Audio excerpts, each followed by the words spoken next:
주시옵소서. 감사드리며 예수님의 이름으로 기도합니다. 아멘.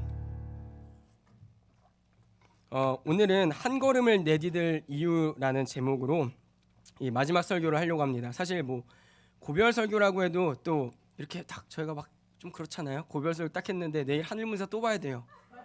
그래가지고 눈물은 저희 창고에 좀 넣어놨습니다. 묻자고 하는 얘기고요.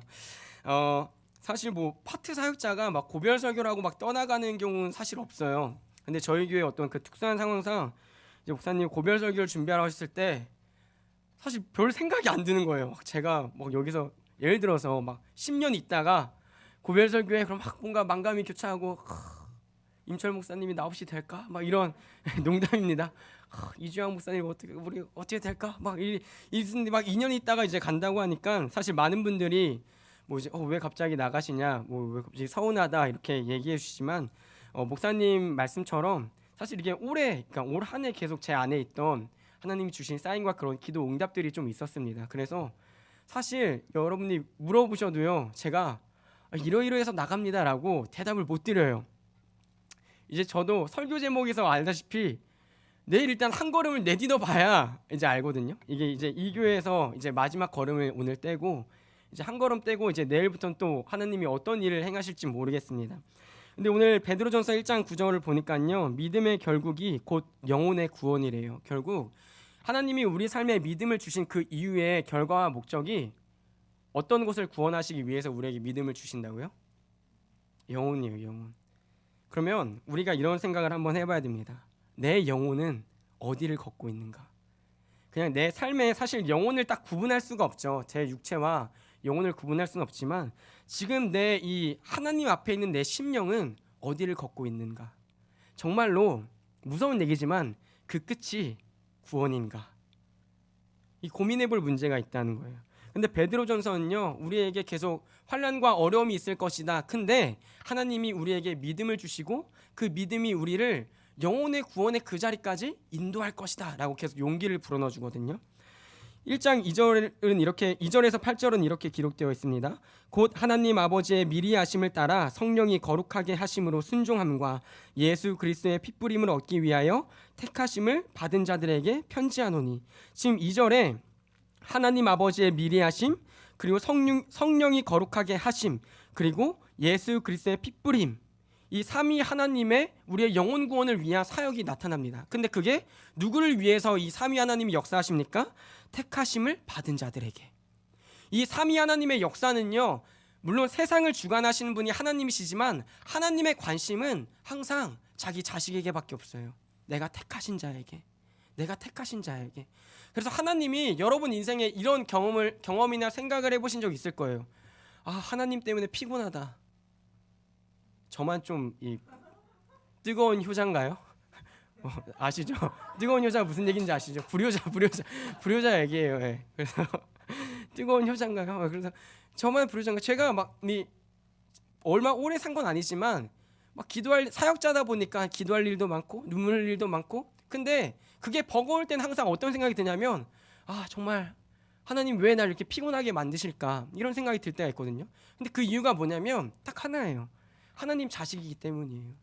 내다 놓은 자식이 아니기 때문에 내가 미운 짓을 하든 예쁜 짓을 하든 항상 하나님의 시선이 저에게 그리고 여러분들에게 있는 거예요. 3절 읽겠습니다. 우리 주 예수 그리스도의 아버지 하나님을 찬송하리로다.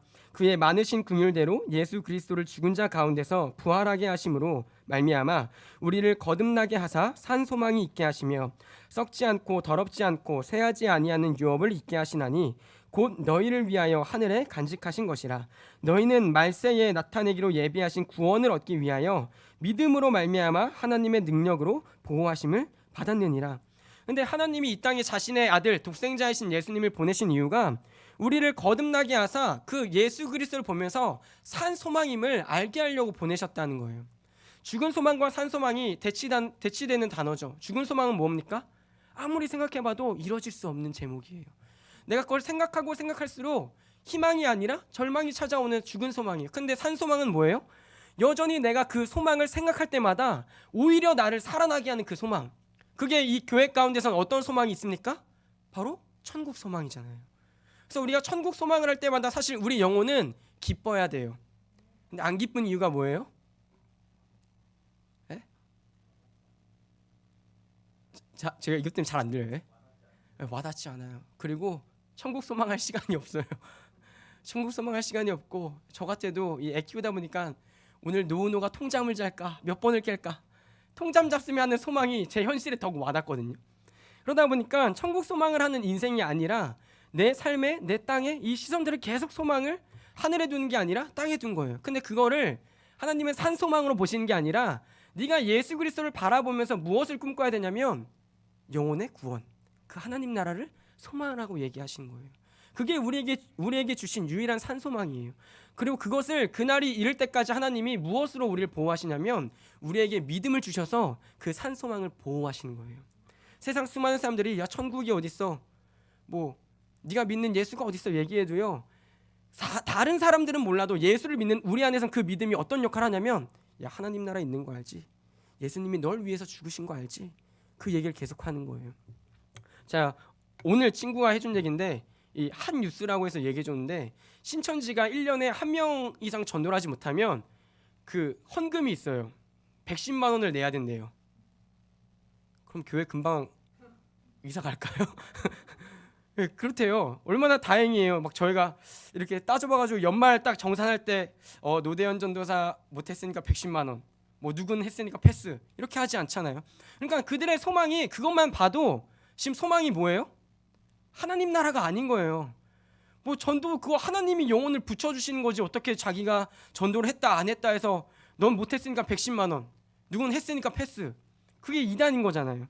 근데 우리 안에 하나님이 믿음을 주심으로 말미암아 그 예비하신 하나님 나라를 소망하게 하시고 우리 안에 주신 그 믿음으로 말미암아 그 소망이 계속 살아있게 한다는 거예요.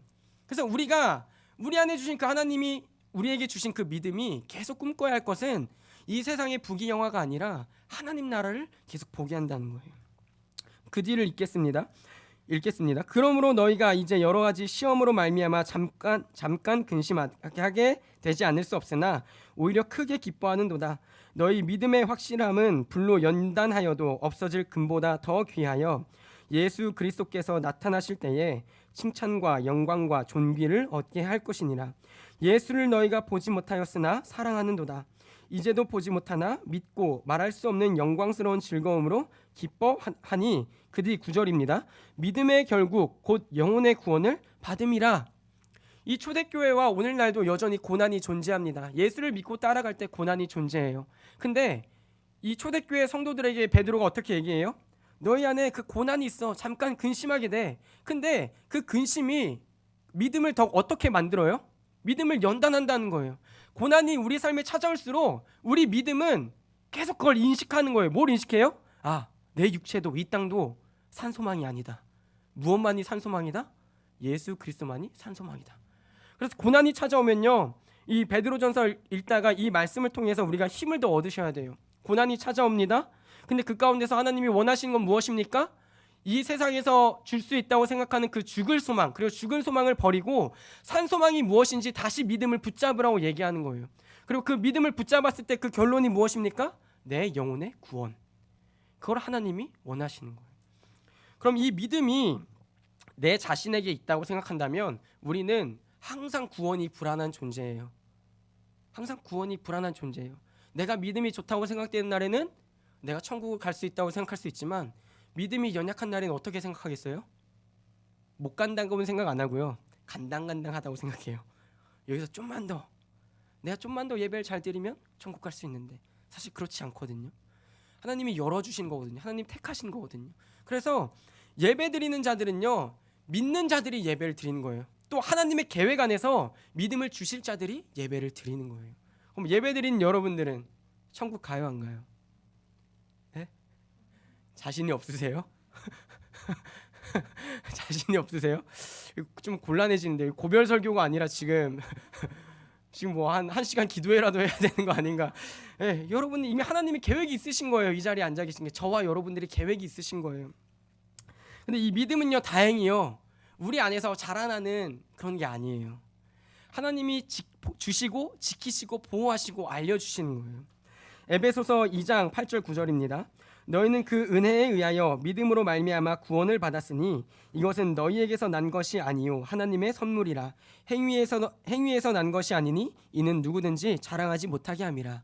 한번 이렇게 가슴에 손을 얹고요, 이렇게 따라해 보세요. 휴, 다행이다. 다행이에요. 내 안에 믿음이 내가 만들고 내가 믿는 게 아니라 하나님이 주신 것이기 때문에 변하지 않는 거예요. 내가 어떤 상황과 어려움과 고난 가운데 있어도요, 내게 주신 그 하나님의 믿음은 내가 포기한다고 생각할지언정 하나님이 포기하시지 않기 때문에 다행인 거예요. 그래서 믿음은 하나님의 선물이라고 성경은 얘기합니다. 또한 누가복음 22장 28절에서 32절은 이렇게 기록해 있습니다. 너희는 나의 모든 시험 중에 항상 나와 함께한 자들인즉 내 아버지께서 나라를 내게 맡기신 것 같이 나도 너희에게 맡겨 너희로 내 나라에 있어 내 상에서 먹고 마시며 또는 보좌에 앉아 이스라엘 12지파를 다스리게 하려 하노라. 시몬아 시몬아 보라, 사탄이 너희를 밀가부르듯 하려고 요구하였으나 그러나 내가 너를 위하여 내 믿음이 떨어지지 않기를 기도하였노니 너는 돌이킨 후에 내 형제를 굳게 하라. 지금 예수님의 말씀이거든요. 하나님이 우리에게 믿음을 주십니다. 그리고 또한 우리 믿음이 떨어질까 봐 지금 어떤 상황이에요? 사탄이 계속 우리를 부르는 거예요. 어떻게 하려고요? 넘어뜨리려고요. 근데 그 사탄보다 위대하시고 사탄을 이기시는 그 예수님이 그걸 아시고 지금 뭘 하고 계세요? 믿음이 떨어지지 않기를 내가 널 위해 직접 기도하고 있어. 그러니까 이제 믿음의 행실로 나아가라. 믿음을 주신 분도 하나님이십니다. 그리고 믿음을 지키시고 계신 분도 누구세요? 하나님이세요. 마지막으로 베드로전서 1장 10절 12절입니다. 이 구원에 대하여는 너희에게 임할 은혜를 예언하던 선지자들이 연구하고 부지런히 살펴서 자기 속에 계신 그리스도의 영이 그 받으실 고난과 후에 받으실 영광을 미리 증언하여 누구를 또는 어떠한 때를 지시하는지 상고하니라. 이 섬긴 바가 자기를 위한 것이 아니요 너희를 위한 것임이 계시로 알게 되었으니 이것은 하늘로부터 보내신 성령을 힘입어 복음을 전하는 자들로 이제 너희에게 알린 것이요 천사들도 살펴보기를 원하는 것이니라. 우리에게 믿음이 어떻게 생기냐면 구약 때는 이 하나님의 영이 부어진 선지자들이 계속 예언했대요. 그리스도가 오실 것이다. 그가 너희를 위하여 고난을 받을 것이다. 자기를 위한 것이 아니라 너희를 위해서. 그럼 이 신약 시대는 무엇입니까? 그 구약 시대에 증언하셨던 그리스도의 영이 이제 성령으로 이 땅에 우리 가운데 아예 오셔서 성령을 힘입어 복음을 전하는 자들로 너희에게 듣게 하고 그리고 믿게 한다는 거예요. 그러면 우리에게 복음이 들려지게 하신 분도 하나님이시고 그 복음을 믿게 하시는 분도 믿음을 주신 분도 하나님이시고 또한 우리의 믿음을 지켜주신 분도 하나님이신 거예요. 그래서 이 교회에서는요 자신의 믿음의 크고 작음을 자랑할 가치가 없습니다. 가치가 없는 거예요. 왜요? 그 믿음이 내게서 난 게 아니거든요. 내가 어떻게 해서 믿음이 커졌다 얘기할 수 없거든요. 그 누구도 자랑할 수 없어요. 근데 하나님은요 그 믿음을 가지고 우리에게 어떤 길을 걸으라고 하시는지 아세요? 오늘 이제 목사님이 요한계시록 말씀을 전해 주셨죠. 고난의 길을 걸으라는 거예요. 그 믿음이요 우리를 평탄한 길로 이끌면 얼마나 좋아요. 생각만 해도 좋거든요. 예배 한 달에 한 번 드리는 교회 얼마나 좋아요. 얼마나 좋아요. 그렇게 해서 정말 내 안에 항상 뜨거움이 있고 그럼 얼마나 좋아요. 근데 왜 한 달에 한 번을 택하겠어요? 그냥 내 삶의 일부 정도로 여기고 싶은 거예요. 하나님을 일부 정도. 한 달에 한 번 가서 이렇게도 한 구원 주실 자에겐 주시겠지만 이렇게 해도 되겠지 않은 안일함을 우리에게 계속 주잖아요. 근데 하나님은 우리에게 믿음을 주시고 나서요 그 자리에 머물라고 얘기하시지 않고요 계속 걸으라고 얘기해요. 아브라함도 집에서 나오라고 말씀하시고 노아에게도 어떤 일을 요구하십니까? 산에서 배 지어라, 배 만들어라. 그러니까 믿음을 따라 우리가 인용하진 않았지만 히브리서 11장을 보면요 하나님이 그 의롭다 여긴 그 사람들이 의로운 게 아니라 이미 하나님은 그 사람들을 택하시고 믿음을 주신 거예요 이미. 그러니까 하나님이 의인이다라고 얘기할 수 있는 거예요. 그분들이 의로워서가 아니라. 그러니까 근데 믿음을 준 그 의인들이 어떤 행보를 보여요? 세상에서는 말도 되지 않는 그 일들을 계속 행하거든요. 근데 그게 고난이에요. 세상 사람들과는 거꾸로 가는 거예요. 노아만 살펴볼까요? 왜 산에다가 배를 지어요? 하나님이 말씀하셨대요. 그걸 왜 믿어요? 여러분 하나님이 천국 보내주신대요. 택하셨대요. 믿으세요? 왜 믿어요? 하나님이 믿음을 주신 거예요. 세상에서는 믿음을 이해할 수가 없어요. 근데 세상이 이해하지 못하는데 그 믿음의 행실을 따랐을 때 그 결국이 뭐예요? 약속과 언약과 구원이었다는 거예요. 그러니까 그 믿음의 선배들을 보면서 우리가 오늘 똑같이 어떤 걸음을 걸어야 돼요? 믿음으로 길을 갈 때에 이해되지 않을 때가 더 많아요. 정말 이해되지 않을 때가 더 많아요. 근데 하나님은 그 걸음을 내디디라고 얘기하세요. 그게 우리의 이유가 되는 거예요. 다른 게 아니고요. 내 합리적으로 내 이성으로 판단돼서 내가 한 걸음을 내디뎌야겠다는 이유가 되지 않아요. 내 이성과 합리로 생각하면 생각할수록 하나님 나라 자체가 믿어지지 않으면 걸음을 내디딜 필요가 없거든요. 근데 하나님이 믿음을 주시니까 그 믿음으로 어떻게 해서든지 그 산소망, 그 하나님의 나라를 내가 밟아야겠다는 마음이 내 안에 계속 일어나는 거예요. 욥기 23장 8절 12절입니다. 그런데 내가 앞으로 가도 요한일서 5장 10절 13절입니다. 하나님의 아들을 믿는 자는 자기 안에 증거가 있고 하나님을 믿지 아니한 자는 하나님을 거짓말한 자로 만드나니 이는 하나님께서 그 아들에 대하여 증언하신 증거를 믿지 아니하였습니다. 또 증거는 이것이니 하나님이 우리에게 영생을 주신 것과 이 생명이 그의 아들 안에 있는 그것이니라. 아들이 있는 자에게는 생명이 있고 하나님의 아들이 없는 자에게는 생명이 없느니라. 내가 하나님의 아들의 이름을 믿는 너희에게 이것을 쓰는 것은 너희로 하여금 너희에게 영생이 있음을 알게 하려 함이라. 지금 요한이 편지를 씁니다. 근데 딱 두 분류로 나눠요. 하나님의 아들을 믿는 자와 믿지 않는 자. 그 두 분류가 똑같이 나눠집니다. 하나님의 아들을 믿는 자에게는 영생이 있고 하나님의 아들을 믿지 않는 자에게는 영생이 없다는 것을 하나님은 요한을 통해서 분명히 말씀하고 계십니다. 우리 안에 희원 집사님이 기도하셨듯이 예수를 그리스도로 믿는 믿음이 없다면 우리는 끝이 구원이 아닌 거예요. 이 말씀이 무섭고 두려울 수 있죠. 근데 이 말씀을 전해야 하는 이유가 무엇입니까? 듣고 돌아오라는 거예요. 주님, 내 끝이 지옥이어서는 안 됩니다. 나 좀 불쌍히 여겨달라고. 내게도 믿음 좀 달라고. 오늘 그렇게 기도하셔야 돼요. 그 마음이 없으신 분이라면 이 말씀을 듣고 그 마음이 생기도록 하나님께 매달리셔야 돼요. 근데 우리 삶에 그 고난을 하나님이 허락하세요. 욥기 23장 8절 12절입니다. 그런데 내가 앞으로 가도 그가 아니 계시고 뒤로 가도 보이지 아니하시며 그가 왼쪽에서 일하시나 내가 만날 수 없고 그가 오른쪽으로 돌이키시나 배울 수 없구나. 그러나 내가 가는 길을 그가 아시나니 그가 나를 단련하신 후에는 내가 순금같이 되어 나오리라. 내 발이 그의 걸음을 바로 따랐으며 내가 그의 길을 지켜 치우치지 아니하였고 내가 그의 입술의 명령을 어기지 아니하고 정한 음식보다 그의 입의 말씀을 귀히 여겼도다. 지금 욥이 고난 중에 있습니다. 근데 지금 욥이 원하는 것은 무엇입니까? 자기의 길이 하나님께 있다는 것을 욥은 안 거예요. 근데 둘러봐도 하나님이 보이지 않아요. 내가 하나님을 믿었을 때 정말 잘 섬겼는데 왜 고난이 이렇게 찾아왔는지 모르겠어요. 근데 욥기의 결말은 무엇입니까? 하나님이 나타나셔서 막 욥한테 야 너 고생했다 이랬다 변론하지 않으세요. 자신의 광대함을 욥에게 탁 펼치십니다. 그러고 나서 욥의 결론이 무엇입니까? 내가 제 위에 앉아 회개하겠습니다. 내가 귀로 들었었지만 이제 하나님을 눈으로 뵙습니다. 피조물이 아무리 하나님 앞에서 자기의 의로움을 드러내도요, 그 하나님의 의와 광대하심 앞에 딱 들어서면 어떤 것밖에 남을 게 없어요? 자신의 죄인됨밖에 남을 게 없는 거예요. 이 세상에서 어떻게 살아도 하나님 앞에 서면 우리의 부끄러움밖에 남을 게 없어요. 근데 그 욥에게 하나님이 복을 주세요. 2배, 3배 복을 주세요. 몇 배의 복을 주세요. 하나님이 인정해 주세요. 근데 무엇을 했기 때문이에요? 그 고난 가운데 욥은 길을 걸었어요. 걸음을 내딛었어요.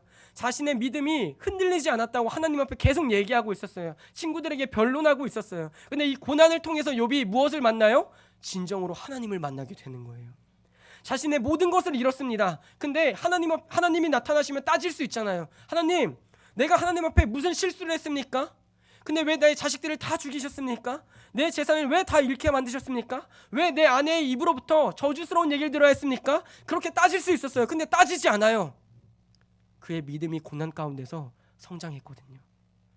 그리고 하나님을 대면하고 나서 내가 잘난 것이 아무것도 없구나.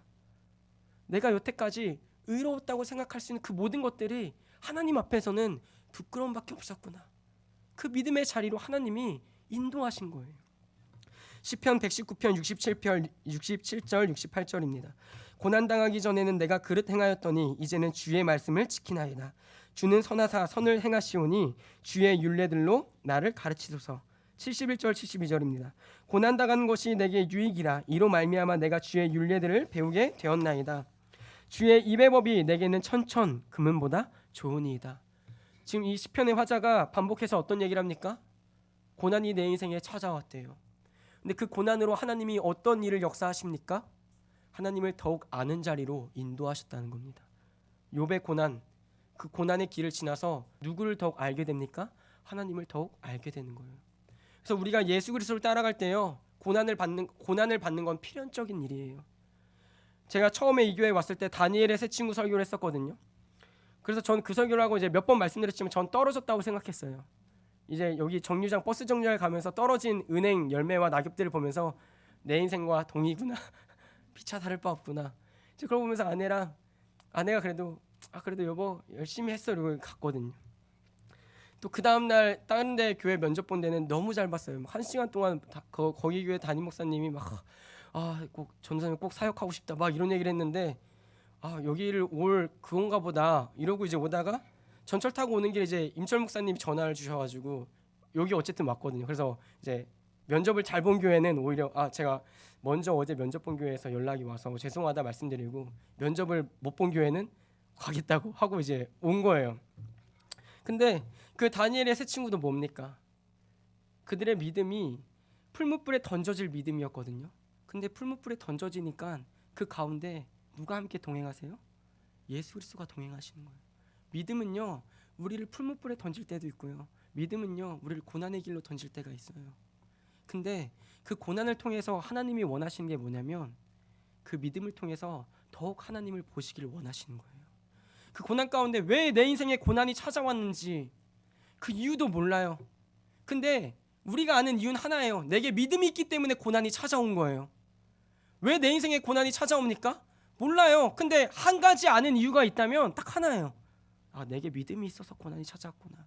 믿음이 나를 이 고난으로 인도했구나. 막상 그 고난 가운데 가면 그런 생각도 안 들거든요. 하나님 이게 또 뭐냐고. 내가 요즘 신앙생활 잘하고 있는데 왜 찾아왔냐고. 가시라고 잠깐은 눈치껏 좀 옆으로 좀 빠져주시라고. 이게 우리 신앙생활이거든요. 근데 고난을 통해서 하나님은요 계속 우리 삶에 내가 네 옆에 있다는 것을 얘기하고 싶으신 거예요. 네가 나를 좀 더 봤으면 좋겠다고.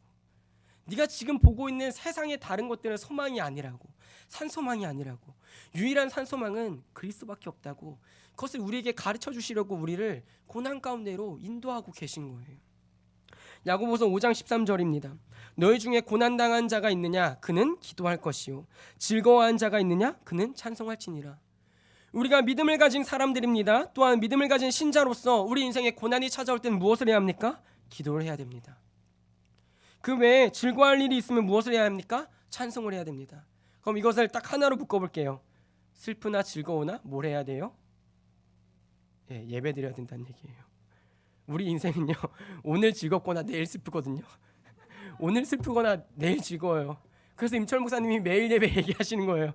즐거우나 슬프나 즐거우나 슬프나 행복하나 불행하나 하나님은요 내 앞에 와. 네가 지금 울고 있는 그 일 소망 아니야. 다시 와서 산소망을 맛보고 가라는 거예요.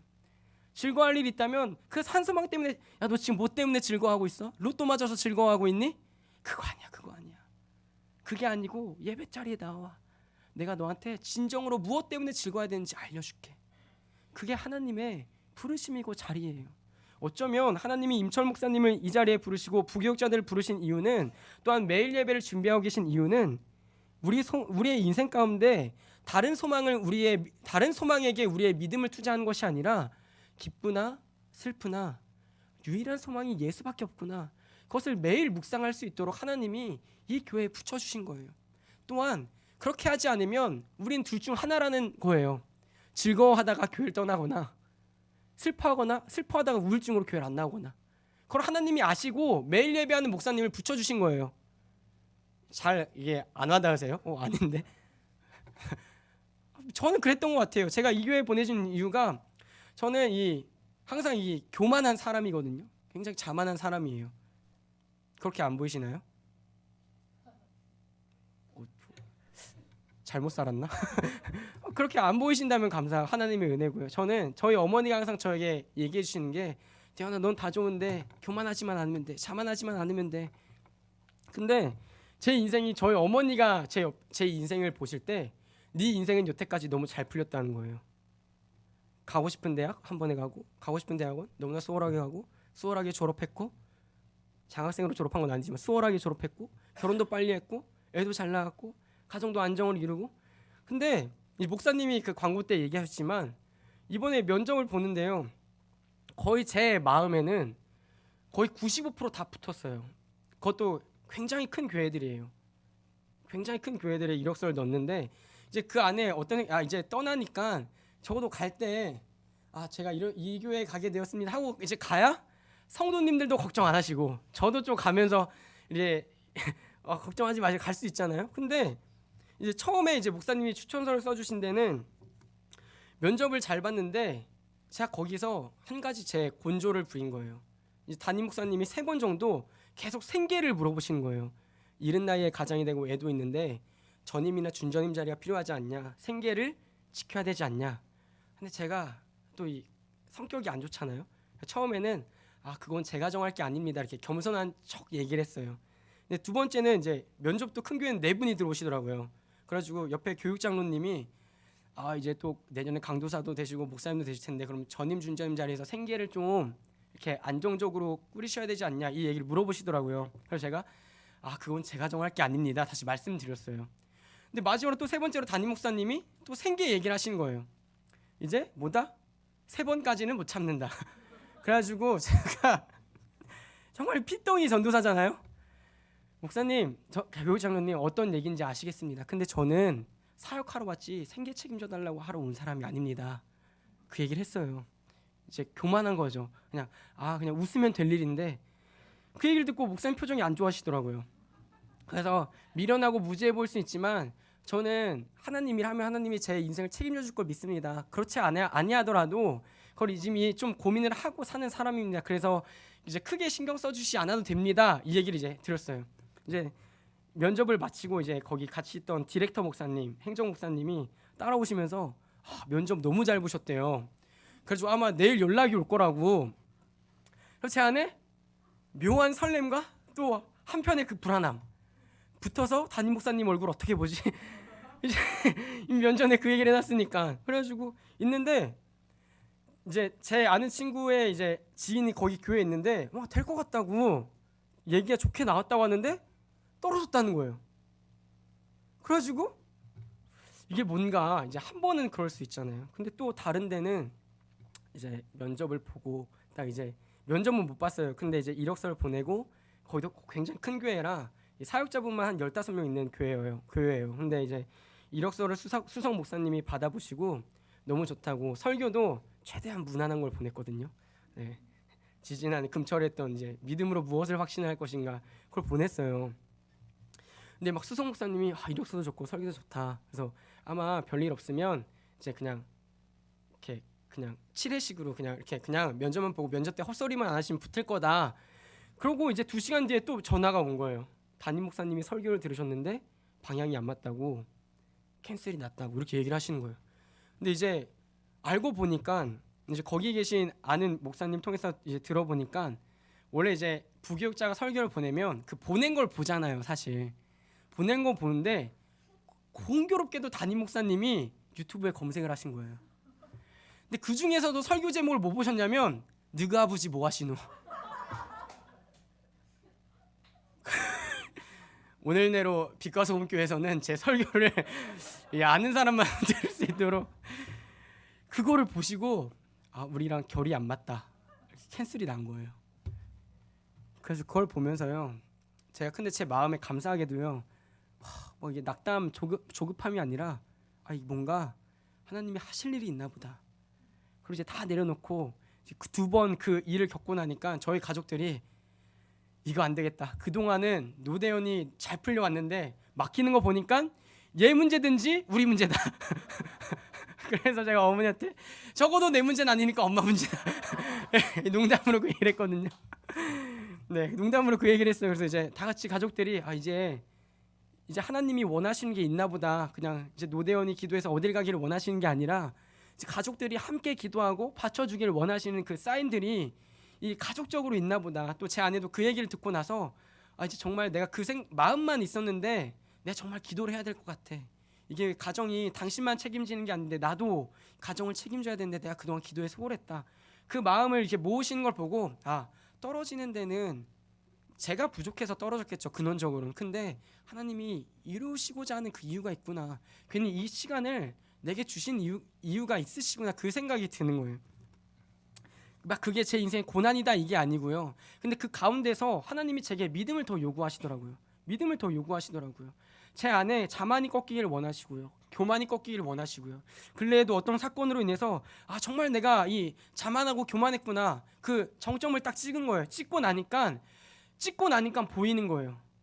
그 찍을 때까지는 내가 뭘 자만해, 내가 뭘 교만해, 이 생각이 있었는데 찍고 나니까 내가 정말 부족하구나, 내가 정말 교만하구나, 하나님이 어떤 다음 스텝을 걷기 위해서 내가 이게 깨져야 다음 스텝을 걷게 하시는구나, 그게 제 안에 막 와닿는 거예요.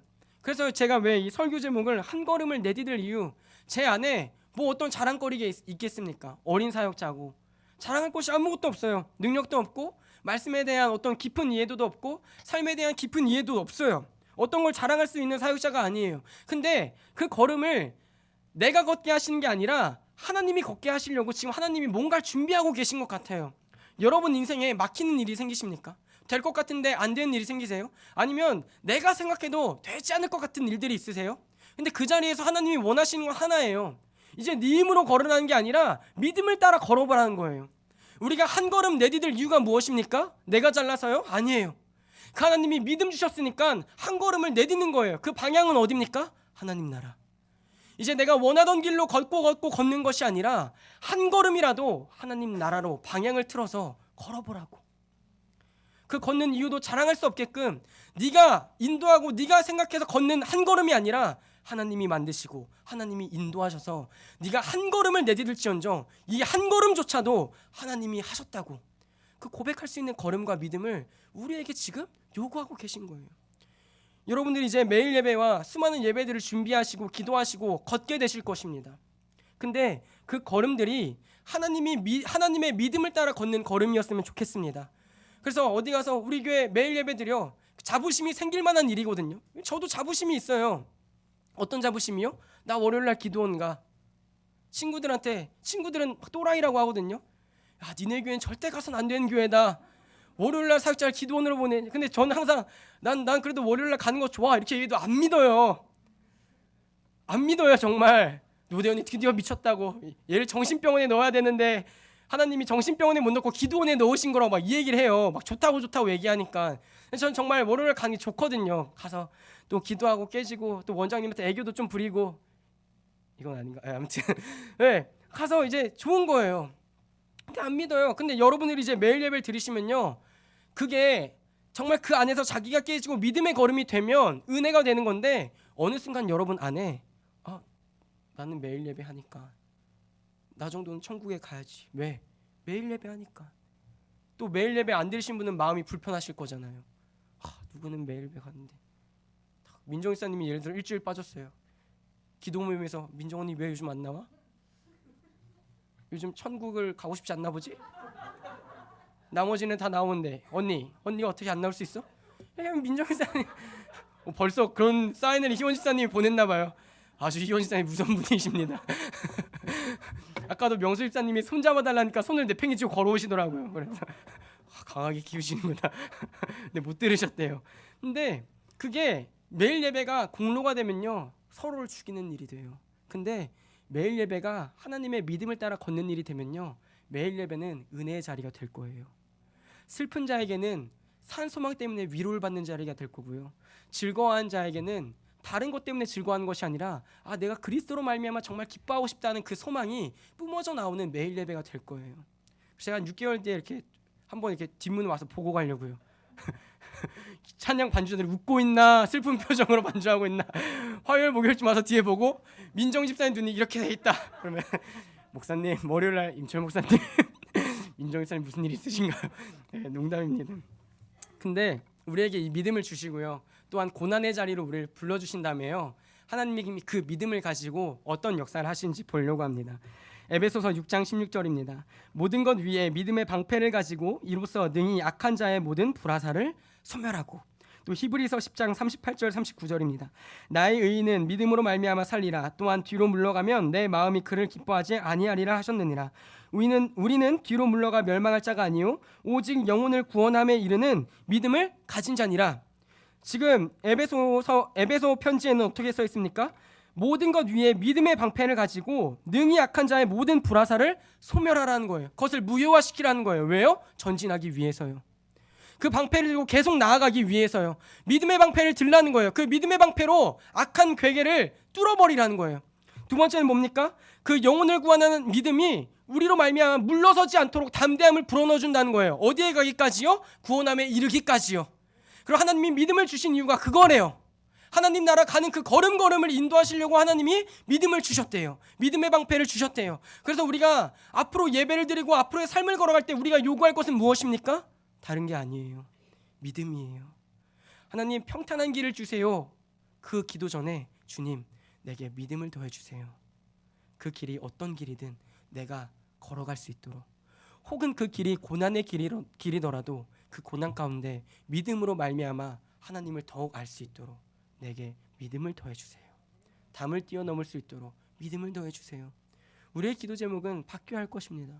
하나님 넓은 길을 허락해 주세요. 좋은 길을 허락해 주세요. 평탄한 길을 허락해 주세요가 아니라 주님 내게 믿음을 더해 주세요. 악한 것들을 막을 수 있는 믿음을 더해 주시고 뒤로 물러나지 않을 수 있도록 믿음을 내게 더해 주사 앞으로 전진하게 하여 주시옵소서. 한 걸음을 내디딜 이유, 그것은 단 하나, 믿음밖에 없습니다. 요한계시록 13장 9절에서 10절입니다. 누구든지 귀가 있거든 들을지어다. 사로잡힐 자는 사로잡혀 갈 것이요 칼에 죽을 자는 마땅히 칼에 죽을 것이니 성도들의 인내와 믿음이 여기 있느니라. 오늘 목사님이 인용하셨던 구절인데요. 근데 성도의 인내와 믿음이 어디에 있다고 얘기합니까?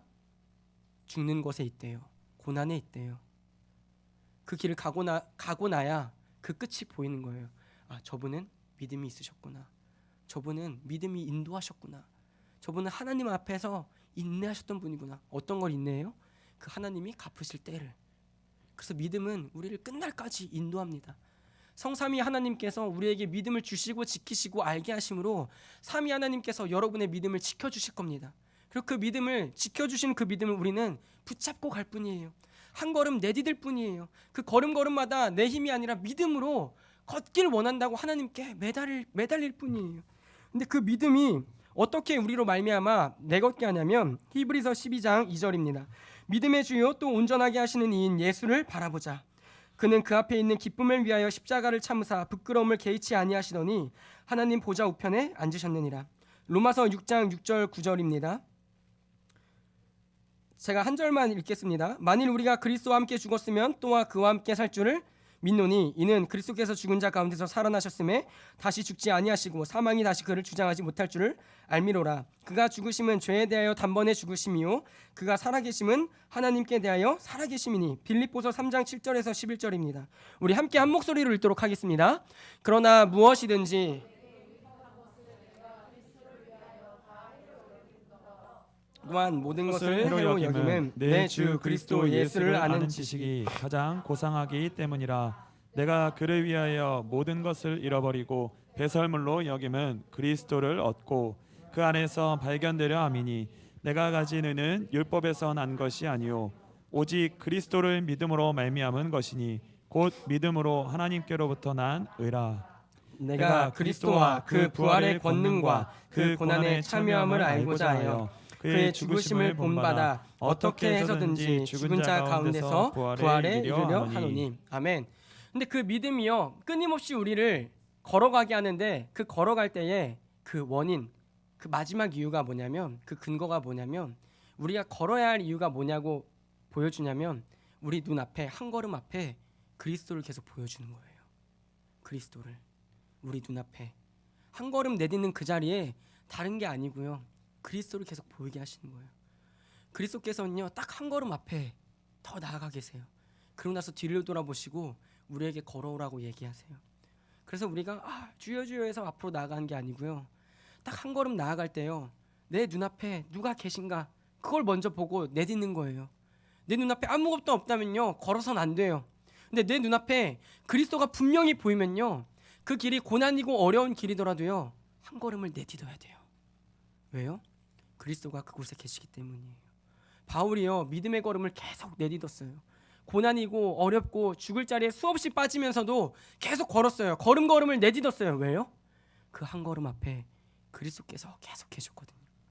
한 걸음 걷고 나면 다시 한 걸음 앞서 가시고 또 한 걸음 따라가면 다시 한 걸음 내딛으시고 예수님이 밟았던 그 걸음, 그 자리를 우리 보고 계속 걸으라고 요구하고 계신 거예요. 우리가 믿음으로 봐야 할 것은 무엇입니까? 그 한 걸음 앞에 있는 예수 그리스도예요. 다른 게 아니에요. 하나님 내게 어떤 비전을 보여주세요. 내게 어떤 길을 보여주세요. 그게 아니에요. 하나님 내 눈앞에 예수 그리스도가 계신 곳 그것을 보여주세요. 예수님이 계신 그 자리를 보여주세요. 그 자리가 어떤 자리든 내가 한 걸음 내딛을 수 있도록 그때 믿음을 주세요. 다른 게 아니고요. 지금 제 모든 길이 막혀 있습니다. 아니 하나님이 막아두셨어요. 내일이면요 없어요. 내일 하늘문 가서 낙엽 쓸어야 돼요. 원장님 나가실 때 불쌍한 척하면서 낙엽 쓰려고 지금 그 생각을 하고 있거든요. 근데 없어요. 제 인생에 이런 적이 없었거든요. 없어요 정말.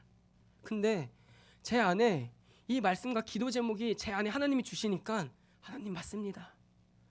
제가 여태까지 그 길에 예수님이 계신지 아닌지도 따지고 목사님 1부 때 얘기하신 것처럼 하나님 제 응답 들어주세요.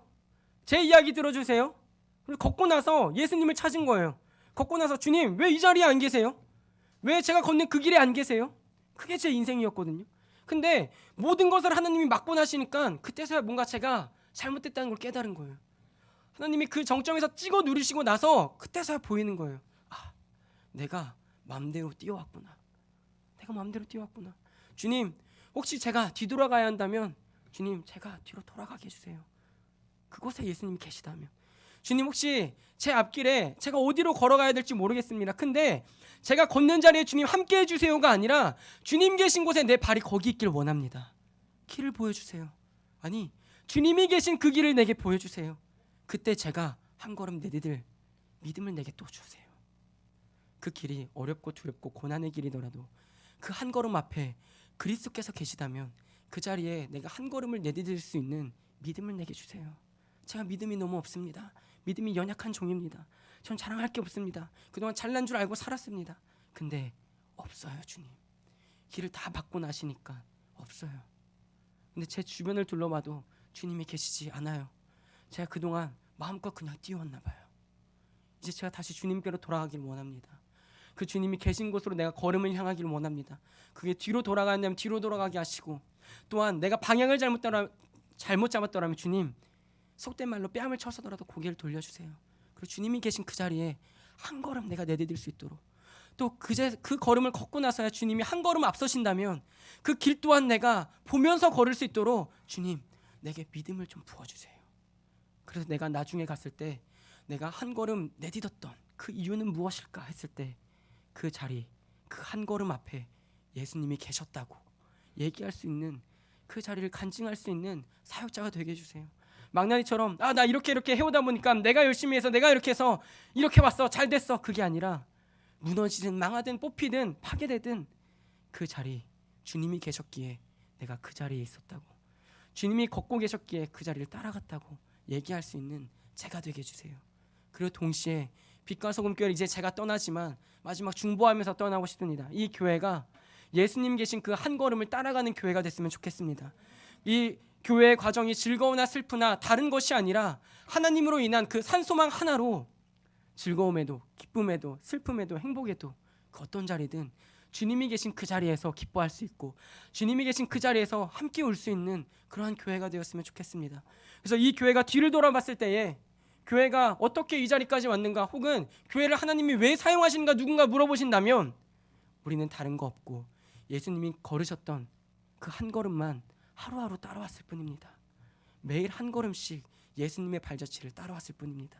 근데 뒤돌아보니 다 그 길이 예수님이 함께 하셨던 길이고 십자가의 길이었을 뿐입니다. 그래서 결국은 저의 삶이나 여러분의 삶이나 오직 예수 이 네 글자만 남는 저와 여러분들이 되었으면 좋겠습니다. 우리 찬양으로 기도하기를 원합니다. 이 시간